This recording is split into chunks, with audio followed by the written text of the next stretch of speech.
Comenzamos hoy, domingo, el culto virtual de la Misión Carismática Mundo.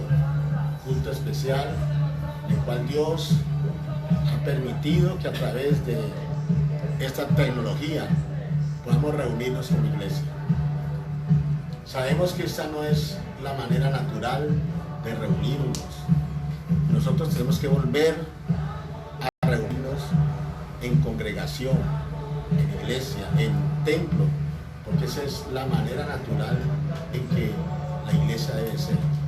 Ya por estas circunstancias, nosotros nos reunimos como iglesia de manera virtual, porque no podemos dejar de ser unidos en el mismo Espíritu, que es el Espíritu de Jesucristo, el Espíritu Santo de Dios, que es el que nos reúne y nos guía a su verdad, a su gracia, a su misericordia. Por eso nosotros no podemos dejar de contactarnos con Dios. Por eso no podemos dejar de estar siempre allí en la presencia de Dios. Damos la bienvenida a Jenny Villa, que ya hace su presencia en el culto virtual.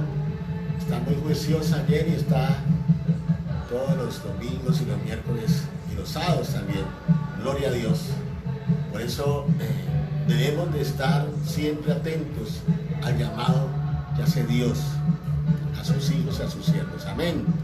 Bueno, hermanos, como es costumbre, aquí vamos a adorar a Dios. Damos la bienvenida a mi esposa María Cristina, a Santiago Escobar. Ahí vemos la familia, cómo se va reuniendo. Gloria al Señor. Desearíamos que fueran todos. Pero bueno, gloria a Dios, algún día Dios va a hacer la obra, algún día Dios va a colocar en el corazón ese deseo de buscarlo con amor. Bueno, levántese allí de su silla y vamos a adorar al Señor. Vamos a adorarlo, vamos a levantar nuestras manos y vamos a decirle al Señor que lo adoramos donde sea. Nosotros a Dios lo adoramos en el público, allí en nuestro cuarto, cuando cerramos nuestro cuarto y adoramos solos, nosotros y Él. También le damos la bienvenida a Libardo Rolón, que está entrando también al culto virtual. Él le va a pedir a mi secretario que comience a colocar la alabanza. Gloria a nuestro Señor. Aleluya. En lo secreto. ¿A cuánto le gusta adorar a Dios en lo secreto? Pero en público también. En la iglesia me gusta adorar, así en la iglesia, en público, pero también en privado, cuando uno está solo y adora a Dios y lo glorifica. Aprovecha ese momento para adorar al Señor, aprovecha ese instante y ese momento en que la atmósfera está propicia para adorar a Dios.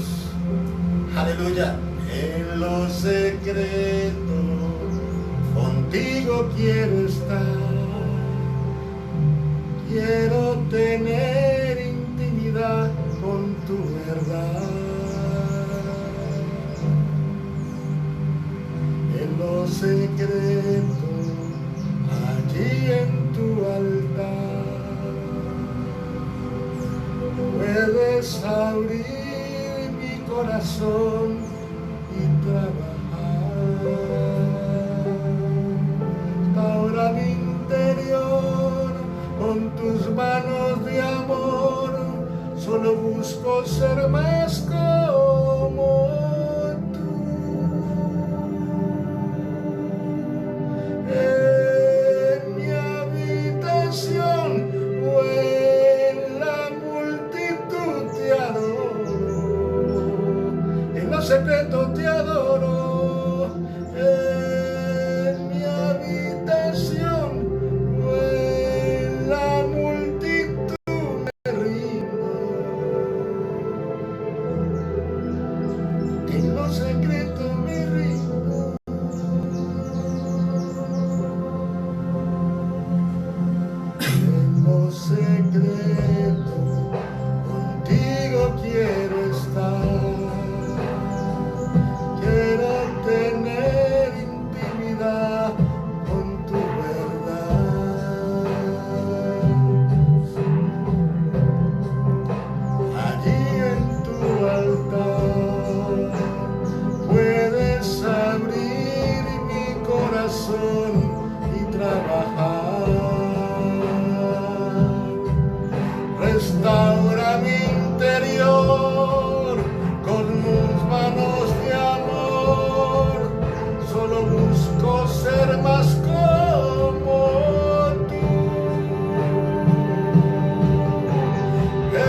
también, Señor, no me importaré de quién estoy rodeado, pero te alabaré, te glorificaré y te exaltaré, Señor.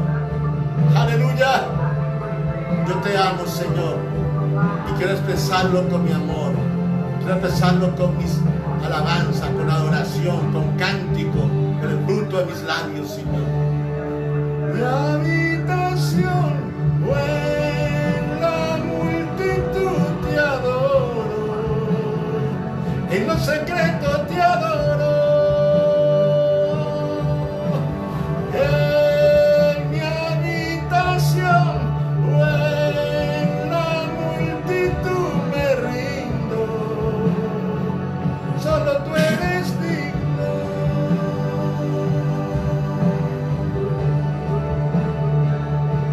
En mi habitación, Señor, me rindo delante de tu presencia, Señor. Yo sé que nadie me ve, Señor, pero tú sí me estás viendo, Señor. Quiero comunicarme contigo, Señor, rendido delante de tus pies, Señor, derramando mis lágrimas, Señor, en tus pies y jugándola con mis cabellos, Señor. Yo bendigo tu santo nombre, te quiero adorar, quiero glorificar tu santo nombre. Quiero que te des cuenta, Señor, que mi corazón te ama y te quiere, Señor. Quiero entregarte, Señor, esta adoración espontánea de parte mía, Señor. Oh, aleluya, santo Dios, levante sus manos y adore al Señor. Dígale que le ama, que le quiere, que le bendice, que le glorifica. A nuestro Señor Jesús, que es la cabeza de la iglesia, que es nuestro maestro, que es nuestro pastor, que es nuestro Señor. A Él sea la gloria, a Él sea la honra, a Él sea la alabanza. Por Él estamos aquí, por Él y para Él vivimos. Oh, santo Dios, tú eres mi Señor, Señor. Yo te entrego mi vida, Señor. En el nombre de Jesús. Aleluya, Señor. Santo eres tú, Señor. Gracias, amado Dios. Gracias. Gracias, amado Señor. Aleluya. Gracias, Señor. Gracias. Santo Dios, Señor. Tú estás aquí en este lugar, Señor. Llena con tu presencia, Señor, cada corazón. Aleluya, gracias, Señor, por tu presencia y tu misericordia. Oh, santo Dios, Señor. Le damos la bienvenida también a doña Luz García, a su hermana Blanca, que también sé que está allí con ella. También bendecimos y saludamos a doña Sonia Bolaños, que sé que está allí con don Sigifredo. También a Yalile López, que debe estar allí con su esposo William. Los bendecimos en el nombre de Jesús. Gracias, Señor, te damos por esta oportunidad que nos da, Señor, de estar delante de tu presencia, en este lugar tan precioso como es iglesia, Señor, iglesia cibernética, la iglesia en la cual utilizamos las armas que tú les has dado a la humanidad para comunicarse, Señor. Nadie nos podrá separar del amor de Cristo, ni siquiera la pandemia nos podrá separar del amor de Cristo. El amor de Cristo es más fuerte que cualquier cosa. En el nombre de Jesús lo declaramos hoy.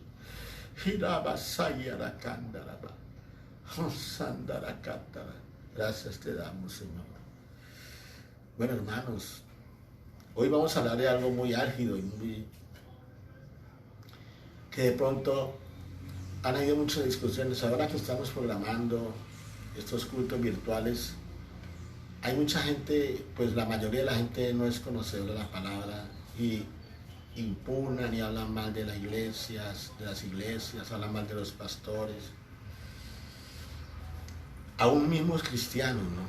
Yo a una persona que no conoce a Dios, yo hasta, pues no le doy el benemérito de hacerlo, pero sí de pronto una disculpa. ¿Por qué? Porque no conoce a Dios. Pero yo veo muchos cristianos que se ponen en esa situación y eso no es debido. Uno con una persona así no puede ponerse a discutir porque sabe que hay un error allí en esa persona. Hay un error y el error es que no tiene el Espíritu Santo. Vamos a ver, la iglesia inicia con Cristo resucitado. Cuando Cristo resucita, inicia la iglesia. La Biblia dice en Marcos 16, 19. Y el Señor, después de que les habló, fue recibido arriba en el cielo y se sentó a la diestra de Dios. Y ellos saliendo predicaron en todas partes, obrando con ellos el Señor y confirmando la palabra con las señales que se seguían.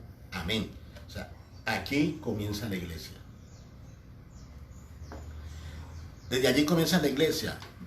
Saludamos a Diela también, que ya ha llegado al culto virtual. La iglesia comienza de una manera maravillosa, como es cuando Cristo ya va al cielo y resucita y viene a la tierra y está 40 días. Y él comienza, él mismo, Jesucristo comienza a organizar la iglesia. Y iglesia viene de la palabra eclesia, que significa congregación. Mucha gente habla que nosotros somos la iglesia, no, nosotros somos templo. Eso usted tiene que entenderlo, porque la gente le hablan, dice, no, es que la iglesia es, la iglesia somos nosotros, no, nosotros somos templo del Espíritu Santo. Marcos 15, 19. Marcos 15, 19, por allá me están preguntando por el versículo. Entonces, la iglesia nace allí después de que Cristo también manda a decir, ir en Mateo, ir a ser discípulos. ¿Sí? Allí comienza Cristo a dar la orden de conformar, ¿qué? La iglesia. El mundo está bajo el maligno. ¿Por qué hace Dios la iglesia? Para separar al mundo de los salvos, de sus hijos. Él hace la iglesia para tener una separación. El mundo y los salvos. La Biblia dice en 1 Juan 5, 19. Sabemos que somos de Dios y el mundo entero está bajo el maligno. O sea, aquí en la tierra hay dos clases de personas. Los que están bajo el maligno y la iglesia. Usted tiene que decidir a dónde va a estar. O está bajo la cobertura del mundo, que es el maligno, o está bajo la cobertura de Dios, que es la iglesia. Eso lo decide usted. Por eso Dios creó la iglesia, la estableció aquí en la tierra para que fuéramos separados del mundo. Mire, Dios al principio, ¿qué hace Dios? Dios escoge su pueblo, sus hijos. ¿Escoge a quién? Al pueblo de Israel, al pueblo hebreo. Pueblo escogido por Dios. Dios mismo lo escoge a través de la simiente ¿de quién? De Abraham.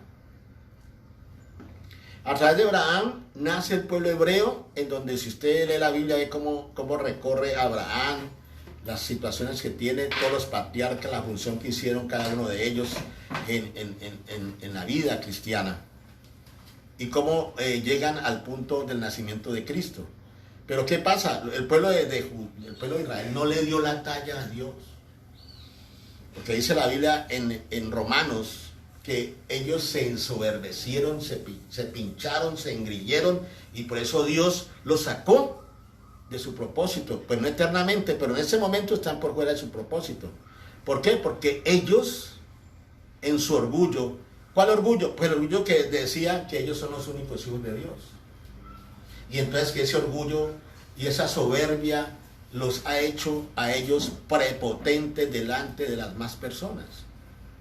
Ellos siguen siendo el pueblo escogido por Dios. Por eso usted a los judíos, a los israelitas, no hable mal de ellos. Ore por ellos para que lleguen nuevamente a Dios. Amén.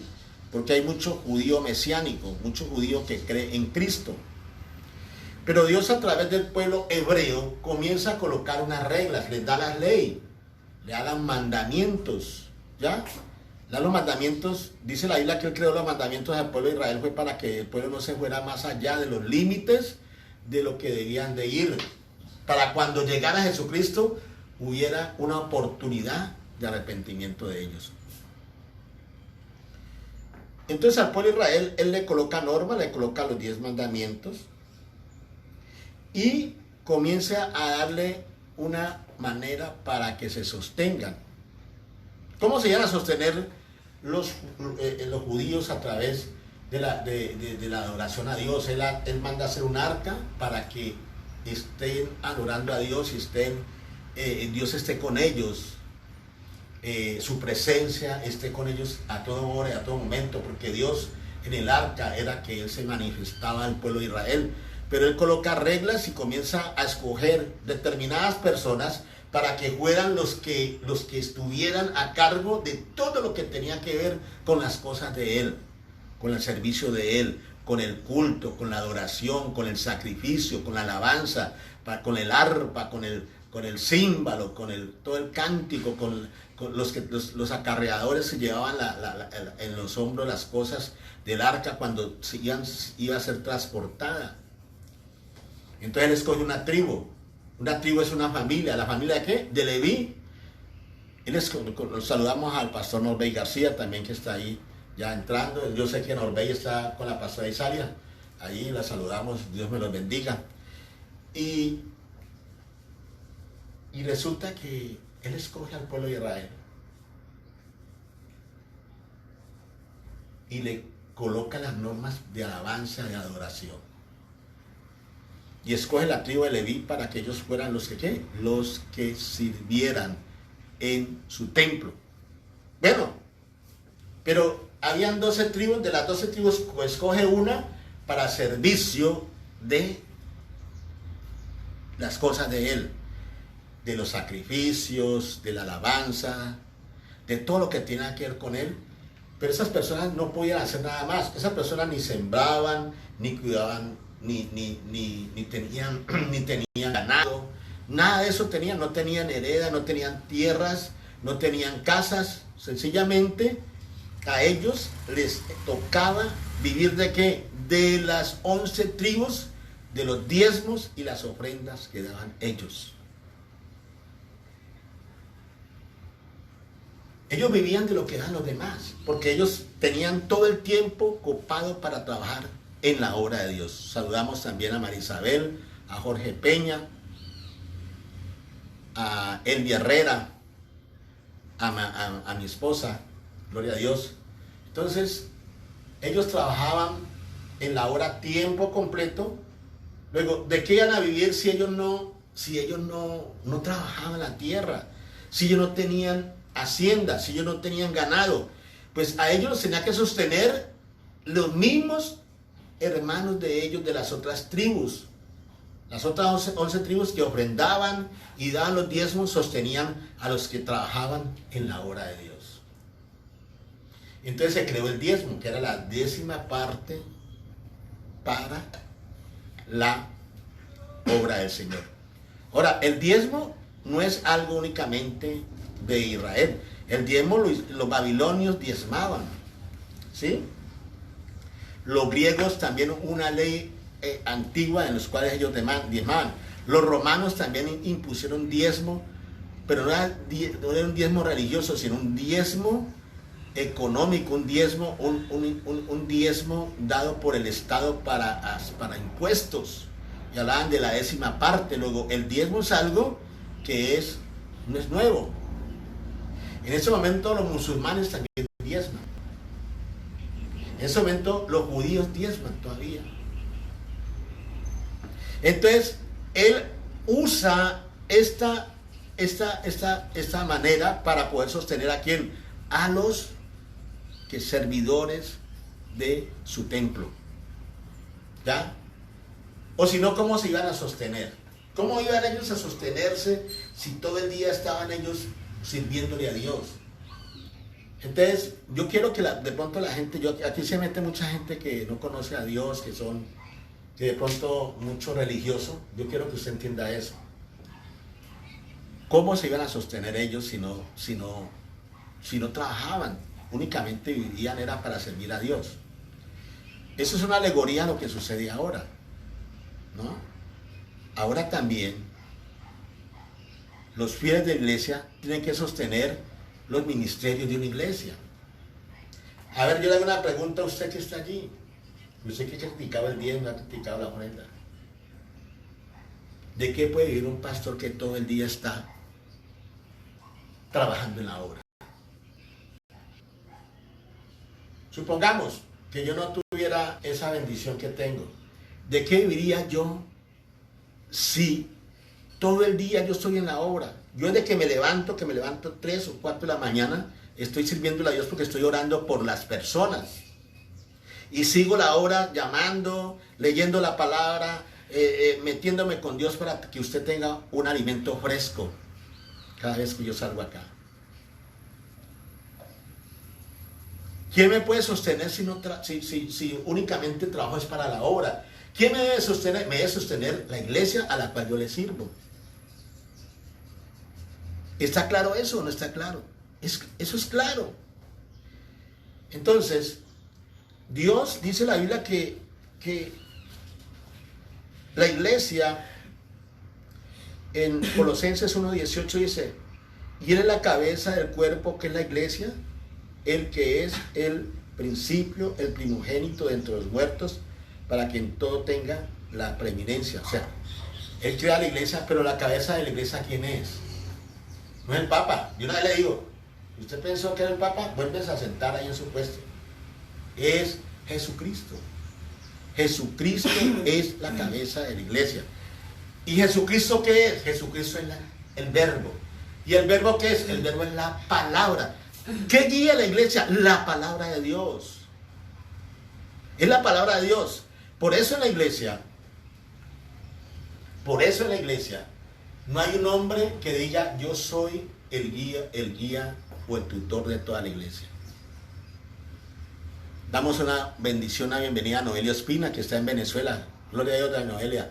Pláceme saludarla. Él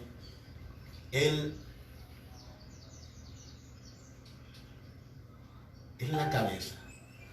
Nosotros tenemos que rendirle cuentas ¿a quién? A Dios. A Jesús.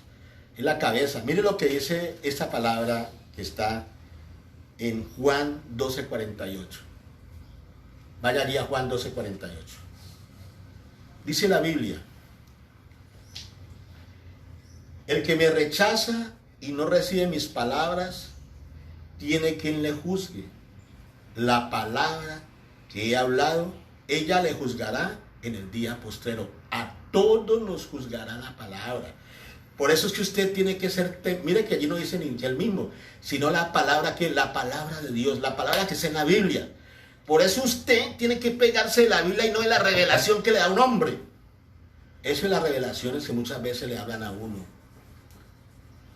Y muchas veces uno está oyendo cosas y dice, pero eso ¿dónde está escrito? ¿Pero eso quién lo dice? Yo le he dicho a usted, lo que no está escrito en la Biblia, no lo crea, hermano. No lo crea porque el hombre es un hombre y se puede equivocar. El hombre, puede que Dios pueda hablar de un hombre, revelaciones, de pronto una palabra. Pero el problema con el hombre es que el hombre se puede equivocar, porque el hombre es una persona de carne y hueso. Y muchas veces el hombre lo manipula sus deseos y sus ganas y sus diferentes instintos personales. Luego, hermanos, déjese guiar por la palabra de Dios. Dígale que está al lado allí, déjese guiar por la palabra de Dios. Dígale, no se deje guiar por sus revelaciones. A mí cuando me hablan de que el Señor te dice y que esto me revela el Señor, ahí sí digo yo, mucho cuidado. Ahora que están saliendo tantas profecías, hermano, yo no sé cuántas profecías he visto yo en audios, profecías que hablan de una cosa, esa contradice a la otra, esta en contra de la otra, y entonces nosotros ¿qué hacemos? No, usted no se ponga a creer en esas profecías porque a usted Dios le va a revelar. Si usted se mete con Dios, Dios le revela qué es lo que tiene que hacer. Porque para eso usted tiene el Espíritu Santo como lo tengo yo. Amén. Entonces, nosotros, por lo menos yo como ministro de Dios, yo me tengo que cuidar. Yo no puedo ir haciendo las cosas porque me dijo el apóstol, bueno, ahora hablamos de eso, porque me dijo el profeta tal. No, yo tengo que darle cuenta a Dios por mis hechos. Amén. Le damos la bienvenida a Jim Rami. Él es un hombre musulmán de Alemania. Yo lo bendigo en el nombre de Jesús. La bienvenida a él. Gloria a nuestro Señor. Bueno, esto se lo digo yo a usted como un consejo de este hombre. No se deje llevar por revelaciones. Déjese guiar por la palabra de Dios. La palabra no se equivoca. La palabra es poderosa. Entonces Jesucristo dice que nosotros seremos juzgados por la palabra. Luego usted, hermano, usted lo que tiene que hacer, usted y yo, debemos de acogernos a la palabra de Dios. Llevar la palabra como dice, ¿sí? Que si dice la palabra que hemos de perdonar, perdonemos, hermano. Que si dice la palabra que no forniquemos, no forniquemos, hermano. Si la palabra dice que demos, hermano. Nosotros no podemos mentirle, la iglesia no puede mentirle a las demás personas. Porque, hermano, yo no sé si es que esta palabra que dice que la palabra me juzgará, hermano, si yo creo en palabras que no están escritas en la Biblia, sino que son hechas por mí mismo, y esa palabra se lo va a transmitir a la iglesia, ¿en qué lío me meto yo con Jesucristo, hermano? ¿En qué problema me meto yo con Él? Hermano, yo con Él no quiero nada malo, hermano. Yo a Jesucristo lo llevo por las buenas, hermano. Porque a Dios es con las buenas, hermano, no por las malas. No nos rebelemos contra la palabra, no nos creamos superdotados, no nos creamos hombres especiales, super especiales. No nos creamos así, creámonos más bien instrumentos del Señor, el cual Dios quiere utilizar humildemente, hermano. Le damos la bienvenida también a Juvenal Rivera, que está aquí también. Gloria a Dios por él. Pero la Biblia también dice, en Efesios 4:11, dice la palabra de Dios. Dice, y Él mismo constituyó a unos apóstoles, a otros profetas, y a otros evangelistas, y a otros pastores y maestros, a fin de perfeccionar a los santos para la obra del ministerio, para la edificación del cuerpo de Cristo. Él mismo constituyó los pastores, los profetas, los maestros. No fue el llamado de uno, no es un llamado de un hombre, es Dios mismo el que te llama y te coloca el sentir de buscarlo y de servirle. Eso lo coloca el Señor, eso no lo coloca un hombre, eso no lo coloca la ideología, no lo coloca cursos. Yo oí por ahí un hombre que decía, yo estoy haciendo curso para pastor. ¿Quién dijo que hay cursos para pastores? Más bien los pastores hacen cursos para edificarse, pero para ser pastor no hay curso. El pastor es el llamado de Dios. El profeta es un llamado de Dios, no hay curso para ser profetas. El evangelista no hay curso, no hay curso para ser evangelista. Es un llamado de Dios que el pastor, el evangelista, el profeta hagan cursos, hagan diferentes seminarios, se metan a la universidad a estudiar teología. Eso ya es otra cosa, están edificándose, pero no por el hecho de usted hacer teología, ir a la universidad, ya le van a dar el cartón de pastor. Eso es un gran error, porque las cosas de Dios son espirituales, no son cosas de hombre. Amén, hermano. Es Dios mismo que Dios mismo constituyó los apóstoles, los profetas, que son, ¿para qué los hizo? Para edificar la iglesia. Esos son los tutores de la iglesia. Esas personas, los apóstoles, los pastores, son las personas que están al frente de la iglesia, pero encima de ellos está ¿quién? Jesucristo. Por encima de los pastores. Entonces, la iglesia tiene sus cabezas aquí en la tierra, que son los pastores, que son los profetas, que son los maestros. Nosotros tenemos que sujetarnos a las cabezas que Dios nos ha dado. Mire, las cosas de Dios no son fortuitas, no son a la suerte, no son cosas que de pronto se hacen a la deriva, son cosas programadas por Dios. Dios programa en qué lugar tienes que estar tú. ¿En qué lugar tienes que estar tú? Dios te programa. Y en ese lugar es que vas a dar tú ¿qué? Vas a dar fruto. Y en ese lugar es que Él te va a edificar. Tú que estás en la iglesia, allí donde tú estás, allí Dios te va a edificar. Allí Dios te ha escogido para que recibas el alimento, así como los rebaños, porque Dios a los creyentes los compara con ovejas. Y al pastor como un pastor con su rebaño. Ese pastor es el que te va a dar el alimento necesario para que estés gordito y fuerte, para seguir adelante, para ir hacia adelante, hacia la conquista del reino de Dios. Eso es lo que tienes que entender. Entonces usted no puede decir, no, es que yo no le obedezco sino a Dios. Así sé mucho, ¿no? Yo no le obedezco sino a Dios. No, señor. ¿Y qué? Y los pastores, los profetas, los evangelistas, los cuales Dios ha colocado por encima de ti, ¿no lo obedeces? Yo tengo mi cabeza, que es el apóstol Jorge Yavicencio Rosales, y yo a él le tengo que honrar y tengo que obedecerlo, porque es la cabeza que Dios me colocó a mí. Amén. Y asimismo, las demás personas deben de ser obedientes a las cabezas que Dios ha colocado. No crea que cuando uno se para aquí, pues uno tiene defectos. Hombre, eso le pasaba a Jesucristo con sus hermanos, ¿no? Jesucristo estaba una vez en la casa cuando sus hermanos le dijeron, bueno, oiga, y usted que no va a ir no dice usted que es Dios, pues vaya, predique la palabra, vaya que están en las fiestas de Jerusalén, vaya de testimonio que usted es el Hijo de Dios. Ellos lo mandaban a predicar porque no creían que él fuera el Hijo de Dios. No creían. Asimismo,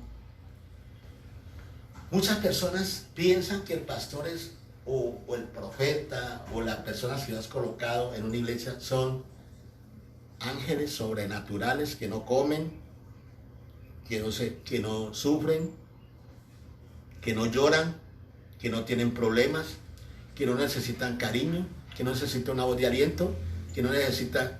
Hombre, un pastor, un profeta, es un ser humano que tiene debilidades, que hay veces comete errores, como cualquier persona, porque somos seres humanos. Y desde ese punto de vista, es que usted tiene que tener a su pastor y a su profeta, no como un ángel ni como un Dios, lo tiene que tener como un ser humano que tiene sus debilidades y que necesita de la iglesia para seguir adelante. El pastor lo que más necesita, el evangelista lo que más necesita en una iglesia es que oren por él, que estén unidos en oración para fortalecerlo, porque el enemigo lo que hace es tratar de tumbar el pastor para dispersar el rebaño. Luego, oveja que respete es oveja que ora por su pastor, es oveja que ora por la iglesia. Luego, estos pastores, estos profetas, estos maestros, los constituyó Dios para la edificación de la iglesia. Amén, hermano. Pero sigamos. En los tiempos actuales, pues los musulmanes diezman, los judíos diezman. El diezmo fue una ley, pero el diezmo no siempre fue una ley, porque Abraham diezmó, eso está en Génesis 14:20, que le diezmó, le dio la 10ª de Melquisedec, y Jacob hizo un pacto con Dios para darle la 10ª de lo que tuviera. Luego, el diezmo es algo que no solamente es en la ley, como le dije, los pueblos antiguos, Grecia, Babilonia, diezmaban, pero no le diezmaban a Dios, sino que hacían un diezmo como de recaudo de las naciones. El pueblo hebreo sí lo hizo a través de Dios para sostener la iglesia. Ahora, vamos al tiempo actual. En eso es que yo quiero ser muy claro. Y en eso quiero que de pronto, yo no vine a juzgar a nadie, hermano, porque Dios me guarde de eso, hermano. Dios me guarde de juzgar a un siervo de Dios. Yo vine a hablar lo que creo que es la verdad. Lo que creo que está escrito en la Biblia, como yo le estoy diciendo a Dios, porque es que yo no quiero que la palabra me juzgue a mí y me ponga mal, hermano, delante de Dios. La Biblia habla que la iglesia primitiva, cuando llegó de la gracia, comenzaron a salir de la ley a la gracia, en la época de la primera iglesia, Pablo, Pedro, todos los apóstoles. Hubo un gran problema. Para que la iglesia antigua, la iglesia primitiva, saliera de la ley a la gracia, eso fue un problema grande. Tanto así que hubo un concilio en donde dijeron, no, eso está muy difícil, hermano, de que ellos entiendan esto. Ellos no comprenden. En ese tiempo ellos eran religiosos porque no se podía comer carne, no sé qué, que la circuncisión, que las fiestas y todas estas cosas. Saludamos también a Yusef Abu de Alemania, musulmán de Alemania. Le damos un saludo a mi amigo Yusef. Dios lo bendiga, hermano. Y resulta que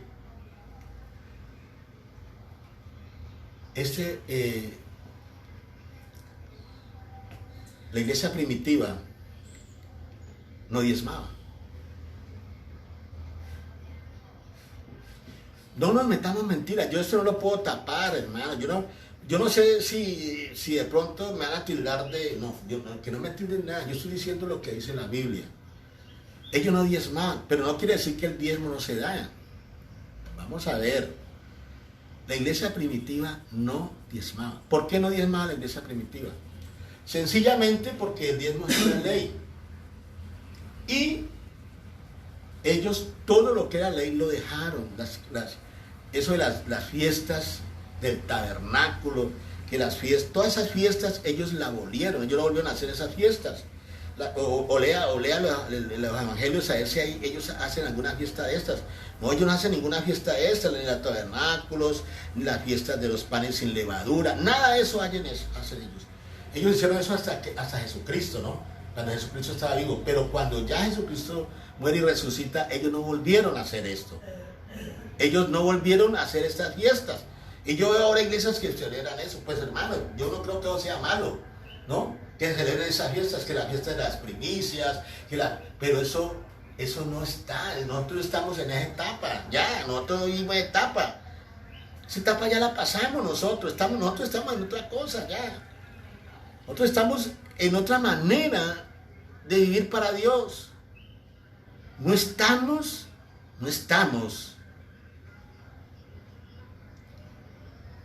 en la ley, hermano, estamos en la gracia. Entonces, por ese motivo, los apóstoles dejaron de diezmar y de pedir diezmos, sino que ellos pedían ofrendas. Si usted lee los evangelios, lee Hechos de los Apóstoles, usted ve que ellos pedían ofrenda. ¿Para qué? Para sostener sus ministerios.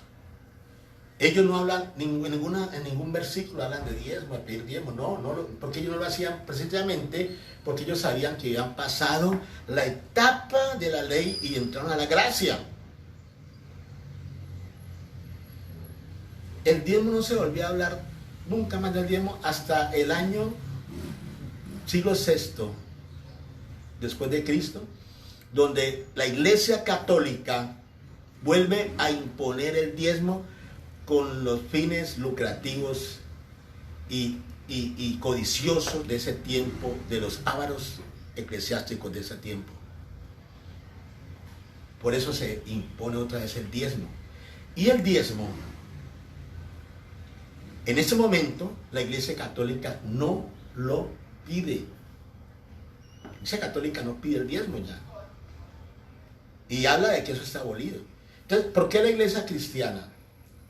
Nosotros los cristianos evangélicos nunca hablamos de esto. Eso hay que hablarlo claramente para que la gente entienda. Ahora, ¿hay que dar el diezmo? Claro que hay que dar el diezmo. ¿Por qué? Porque el diezmo ni es ley. El diezmo no es una ley. ¿Por qué lo dio Abraham? Yo le hago una pregunta, ¿por qué dio el diezmo a Abraham? Estaba en la ley, ¿no? El diezmo es un acto de fe. Por eso lo dio Abraham, porque Abraham era ¿qué? Un hombre de ¿qué? De fe. El diezmo es un acto de fe. Cuando usted está diezmando, usted está diciéndole a Dios, Señor, yo creo que tú eres el que me das las cosas y el que me las devuelves al 100%. Yo lo creo, es un acto de fe. Ahora, el diezmo todo el mundo no lo entiende, porque el diezmo es espiritual. Entonces, la gente que no está en el espíritu no entiende eso. Entonces, usted no se ponga a alegar con una persona que no tiene el espíritu, con una persona del mundo, él nunca va a entender eso. Eso no lo va a entender nunca, hermano. Por eso tanta crítica y tantos señalamientos y tantos juicios que hay contra los hombres de Dios por los diezmos y las ofrendas. A mí cada acto me increpan sobre eso. Pero el diezmo es un acto de fe en el cual usted, en su corazón, la fe que le da el Espíritu Santo de Dios que está dentro de usted, le convence de que hay que diezmar, hermano, para poder que Dios le dé. Porque Dios le da a usted abundantemente cuando da. El diezmo es un acto de fe. Cuando usted diezma, le está creyendo a Dios. Usted está siendo una persona que le dice: Señor, tú eres el dueño del oro y la plata. Por eso, de lo que tú me das, yo lo doy. Yo sé que lo que tengo aquí en mi bolsillo, Señor, tú me lo diste. Por eso, de lo que yo tengo aquí, Señor, aquí en este bolsillo, yo saco la 10ª parte para dártelo a ti. Es un acto de fe, que eso cualquiera no lo saca. Entonces, la persona amarrada mucho menos lo va a hacer, hermano. Mucho menos. Entonces la persona sí va a sacar argumentos, va a decir: no, es que eso no es así, y le duele, y llora, y patalea. Mire, yo le cuento el testimonio de parte mía. Yo tengo argumentos para hablar de esto. Resulta que yo, recién convertido, a mí el Señor me cogió a leer Biblia, pero eso, yo devoraba la Biblia, yo duraba 7, 8 horas leyendo la Biblia. Solo leía la Biblia y apuntaba, y bueno, yo me volví un lector de la palabra tremendo. Saludamos a Oscar Zuluaga Echeverri, qué bendición verlo acá, don Oscar. Y resulta que yo comencé a leer pues el Evangelio, y yo dije: no, pues si es que la iglesia antigua no diezmaba, hermano. La iglesia antigua no diezmaba. ¿Yo por qué voy a diezmar? Dije yo no voy a diezmar. ¿Sí? Como la iglesia no diezmaba, entonces yo tampoco voy a diezmar. Entonces yo dejé de diezmar. ¿Sí? Hermano, resulta, yo le cuento eso y no es una mentira, es algo que lo viví yo y que yo se lo he contado a todas las personas que puedan. Hermano, me comenzaron a robar las cosas, a mi esposa, a mi hijo, a mí me robaron las cosas. Y yo, pues, asustado, yo vi a la presencia de Dios a pedirle que quiera lo que pasaba.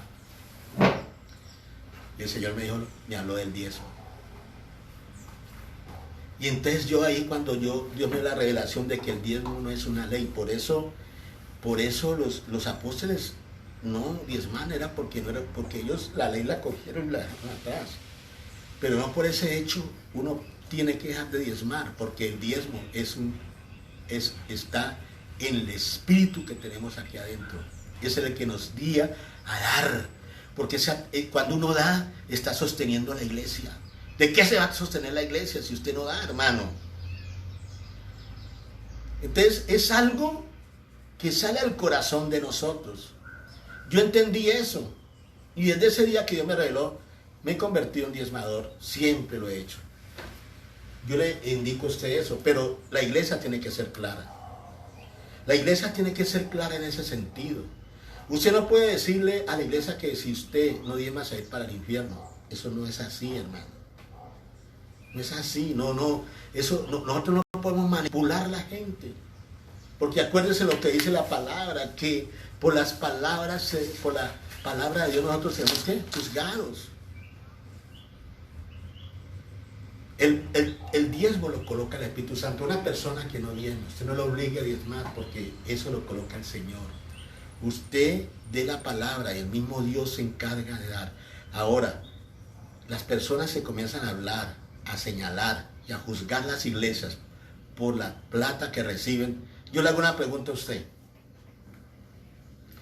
¿De qué va a vivir una iglesia si los pastores, cuando hay iglesias grandes que son pastores, varios pastores, secretaria, que la luz, que el agua, todo eso, ¿de dónde van a pagar todo eso? ¿A quién sirve la iglesia? La iglesia sirve a la ciudadanía. La iglesia debía ser amparada por el Estado, pero el Estado no hace eso.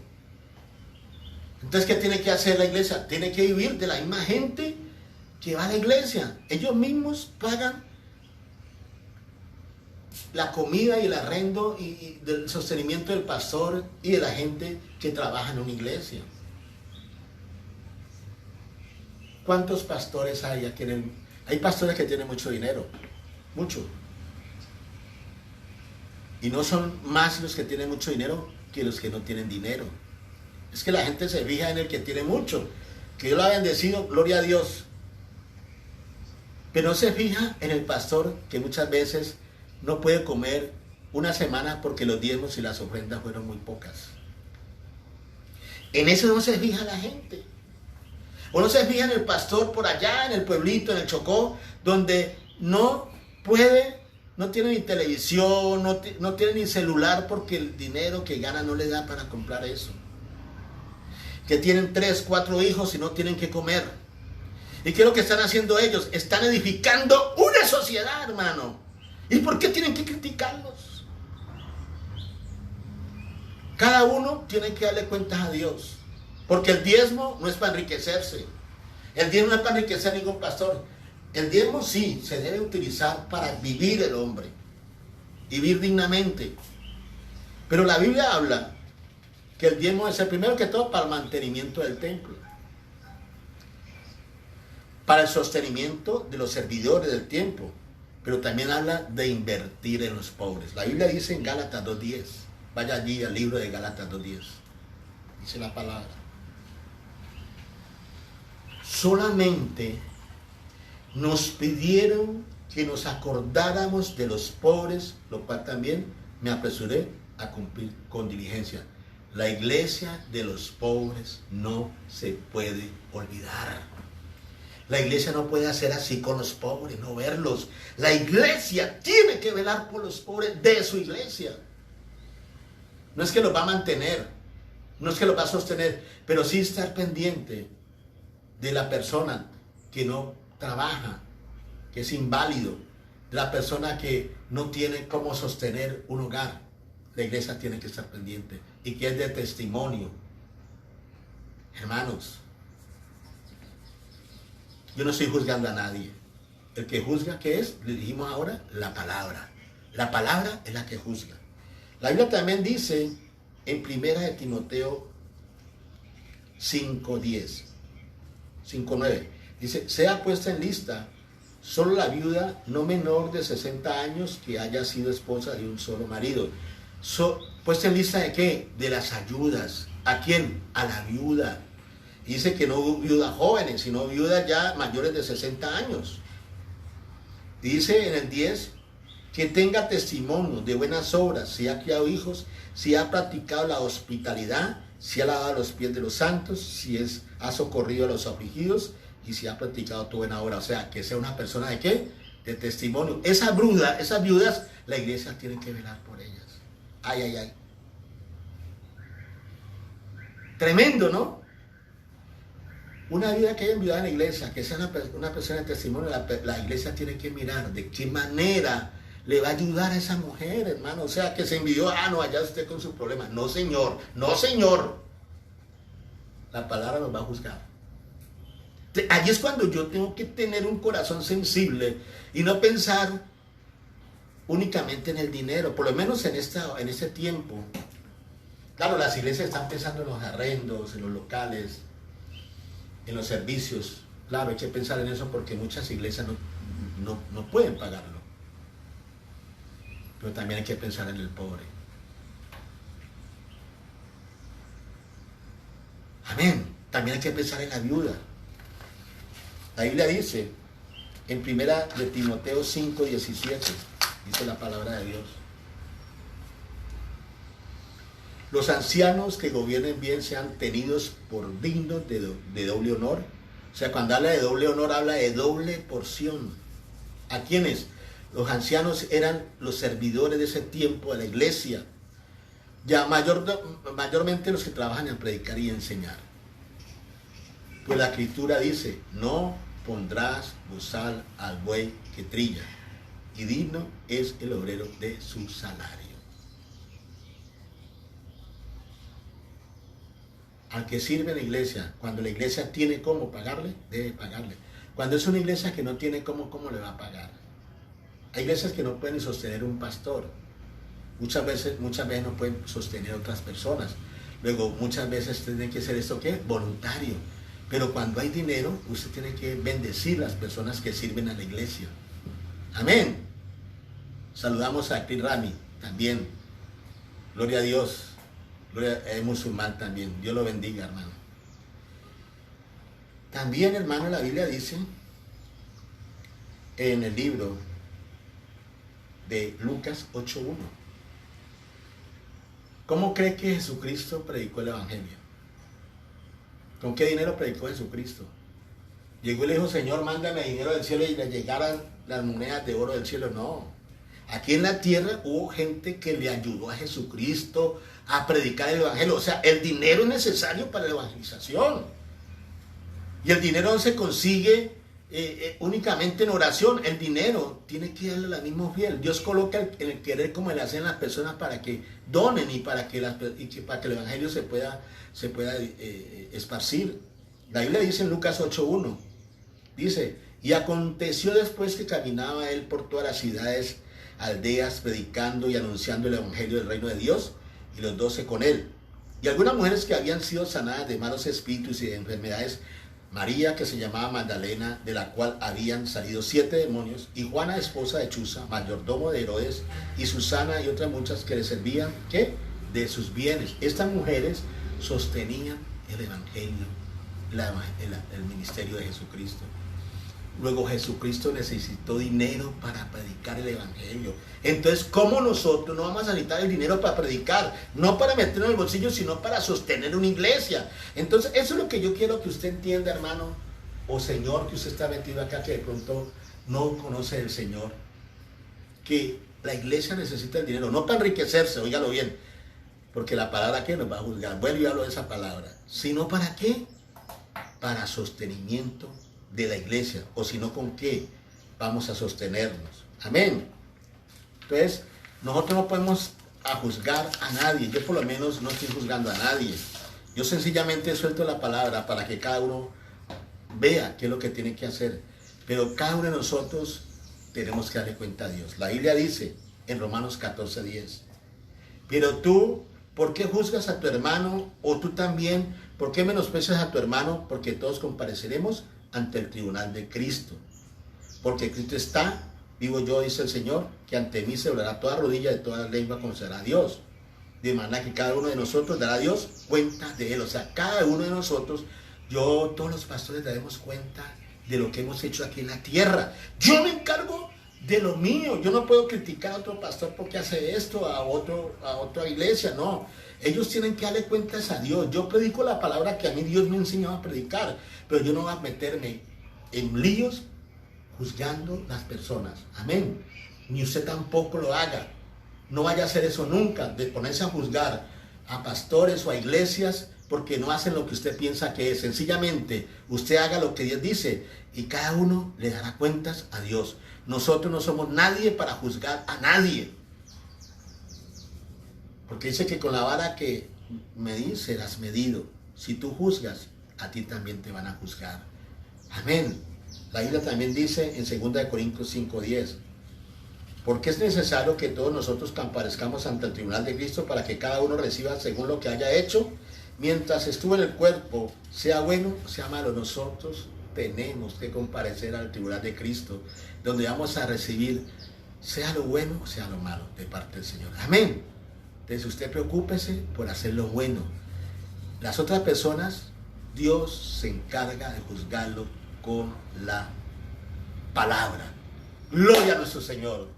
Puede levantarse, hermano, vamos a orar. Padre de la gloria, te damos gracias por la palabra que nos has dado hoy, Señor. Hemos entendido, Señor, que debemos de seguir adelante, que somos personas espirituales, que el Espíritu Santo está en nosotros y que Él nos convence de pecado. Saludamos también a Arlene Arteaga, que está aquí también con nosotros. Señor, te pedimos que obres en nuestras vidas y que nos enseñes, Señor, a hacer tu voluntad, a hacer tu palabra. No lo que nosotros creamos, sino lo que tú dices, lo que dice tu palabra, que es poderosa, Señor. Tu palabra es como miel en mis labios, Señor, en mi boca. Gracias te damos por esta palabra y declaramos que no saldrá vacía, sino que hará algo maravilloso en nuestras vidas para cambiarnos y transformarnos en el nombre de Jesús. Amén y amén. Dios los continúe bendiciendo. Gloria a nuestro Señor.